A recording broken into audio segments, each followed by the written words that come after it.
This is Lindsey Scofield of Three Wishes Traveling Natural Horsemanship, and question for you, Lindsey: what horse trainers have influenced you in your training?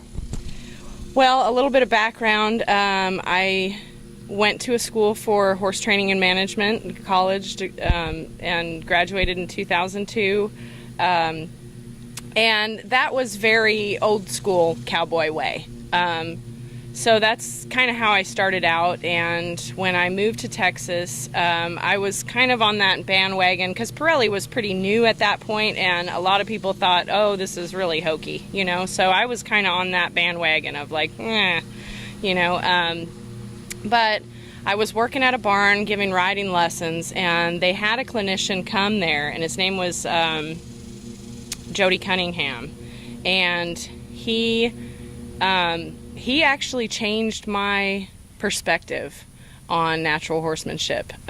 He worked with me with a big thoroughbred gelding who was very unruly, and I had tried, you know, some of my old school methods, right, and was not getting anywhere. And so he helped me, and he, you know, he only spent about an hour with me, but we really made some breakthroughs with that horse. And so I thought, you know what, there's really got to be something to this. And so since then, I have kind of dedicated to studying a little bit more about that way. And so, you know, I delved into Pirelli's program and Clinton Anderson's program, and basically just tried to become a sponge. One of my favorites is Buck Brannaman. I love John Lyon's join-up method. I use that a lot.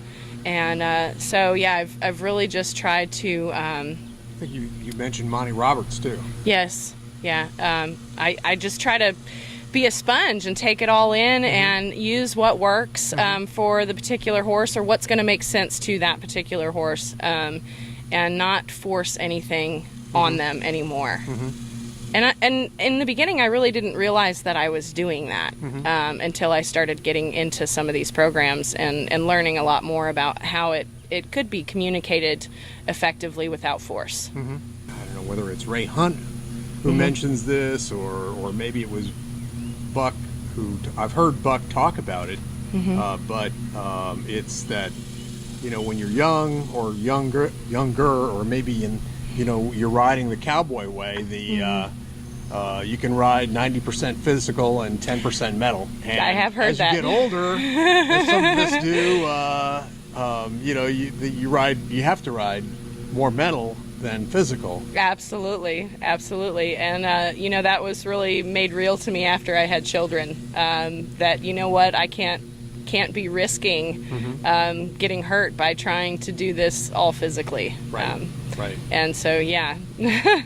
And it, you know, as you get more knowledge and more experience and more exposure, it just kind of starts to go that way anyways. You know, if you're a person that's looking for the best for the horse. And that oftentimes turns out to be the best for the rider, too. Absolutely. Absolutely.